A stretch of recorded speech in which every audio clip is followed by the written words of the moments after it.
I promise it's a promise. I said I was going to check back in on this energy. And if I don't do it now, then who knows? Where we left off,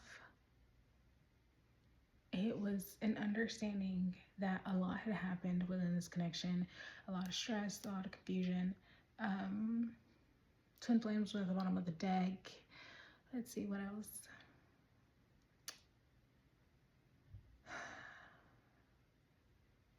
Confessions of running and all these things, and again that's been a recurring theme, and I think why this has come out again is because I've been sort of missing a part of that message, and I think a big part of it lends on forgiveness. So we're gonna see what you need from this. We're gonna get your energy first, and then we're gonna see current energy of the collective, please. Or I'm gonna pull a couple cards. I mean, off rip, this is good. It seems like between today and yesterday, something's changed.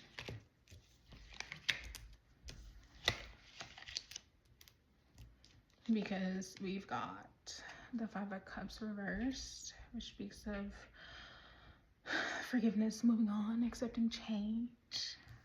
You've got the Lovers upright, which we love that. The Lovers came out last time in the last deck.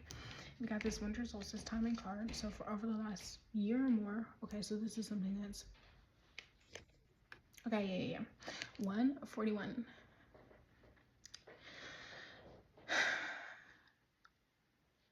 Okay, right, we're right, this one's still scarred. So like over the last year, tying up loose ends, hibernating, growing, adapting, right?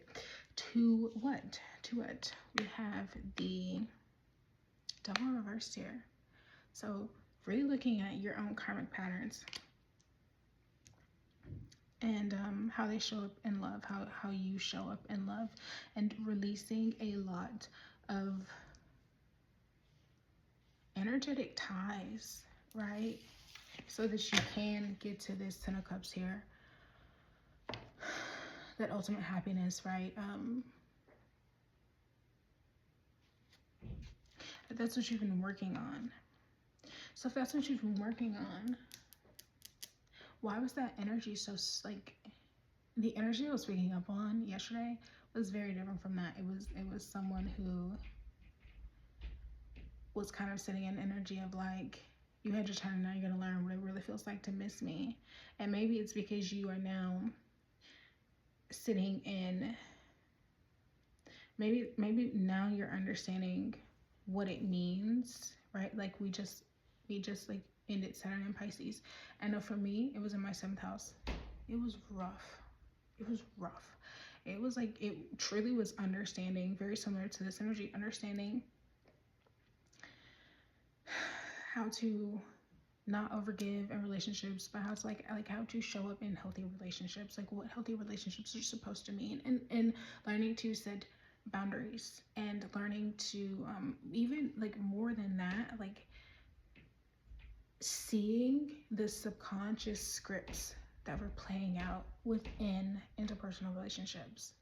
And it's like now you're having that, you understand what genuine, healthy, harmonic interpersonal relationships, specifically romantic ships, should look and feel like for you, right? As it pertains to you, you're cutting those energetic cords, you're healing, you're letting go, right? Like that's like the last year or so of your life, probably the totality of the Saturn and Pisces transit, but I would say probably ramped up a lot within the last year. There's just been this huge healing and releasing process. And it's so funny because I hate to talk too much like about me, like personally, but I was thinking about this right before I even started the reading, so it does feel relevant. And I was thinking about talking, anyway. One thing that Saturn and Pisces taught me, 2 separate occasions, I had very, very tough endings. And one was understanding that you can be like madly in love with someone, or like unconditionally love them, think that you're going to spend your life with them, and kind of like release that, let that go, and kind of understand that a version of you will always care for them, right? That version of you, you're no longer that version, but you carry that version with you. It's not like you carry the energetic ties of that connection. It's a remembrance. It's something that's now encoded in your DNA, right? It's an integration, it's an understanding, and it helps you move through life, right? And it doesn't weigh you down in any sort of way. And then there's a love where it ended, and you know that every iteration of you is going to carry that, is going to like love that person, together or not. And it's like this deep settling. Not that you're settling, but it's like, it's just like, it's understanding that in life we're not always healing. And I do think a part of you is so addicted to like healing within interpersonal relationships, and like finding problems and fixing them, finding problems and fixing them. And now you're kind of learning to sit in the calm, right? To experience things just without chaos. But my point in that is, you understand that certain things carry, like they leave a weight with you.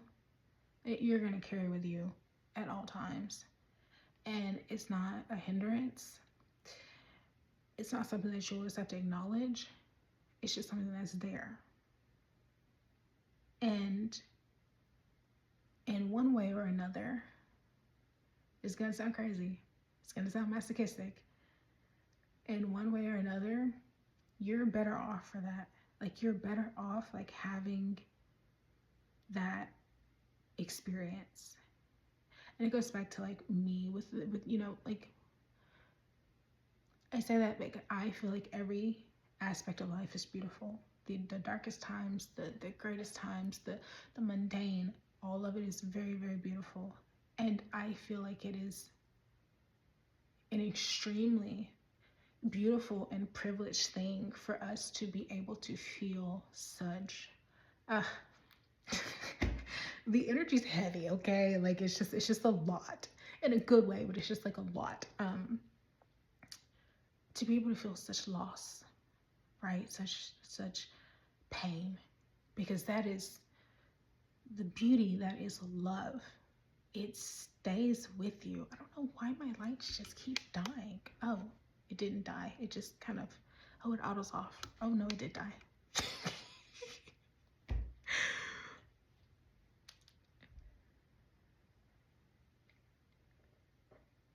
Find the beauty in things. Like, wrapping this up, like, learn to find the beauty in things. As I was gonna get into this energy, I don't necessarily think it's necessary right now. Find the beauty in the pain, because there is beauty there. There's beauty in literally every single aspect of life, because every single aspect of life is a form of creation and a form of destruction, and it is magnificent and beautiful and unexplainable. And we're here, we're alive, we feel, we experience things, and we experience things for a reason, one way or another. And I know it's very, very controversial with people, but believe me, I've had some really horrible fucking things happen to me, like shit that like some people just wouldn't come back from, that a lot of people haven't come back from. And I feel crazy. It's like, I'm grateful for those experiences because I overcame them. Would I want to go live them over again? Fuck no. But you know what I mean? Like, it's just, I'm here. I lived. I experienced that. And life is not always going to be fun. Life is not always going to be like perfect. But that is what makes it so perfect, right? Because we experience such a range of things, and we like, I feel like I'm repeating myself, but like, is anyone like with me on that? Like, just the beauty of being able to experience things at such a depth, right? Like, You can feel things like viscerally, like heartbreak. Like sometimes you feel that like there's literal pain in your chest. Like you know, with your stomach, like you can't eat, you're sick. And no, it's not fun in the moment, but it's to understand that we have such capacity to love, which also means that we have equal capacity for hate, for indifference, for grief, loss, pain, acceptance, right? I feel like I went off on a tangent on this, but maybe this is just what the message was supposed to be. I don't freaking know. It was supposed to be about forgiveness. Don't hold on to things. Like going out. Don't hold on to things. Like let certain things like die off from you. Especially in this time. Because it's meant to. Like let's turn the lights off on some things. Let's close the door on some things. And just appreciate. And even if you can't appreciate, just come to a neutral stance that life happens. Never to you, always for you. And you get to do whatever it is that you want with that. And it goes back to what I just said in the previous reading. It is so important that you remember at this time, again, I'm going to repeat it, life is happening for you, not to you.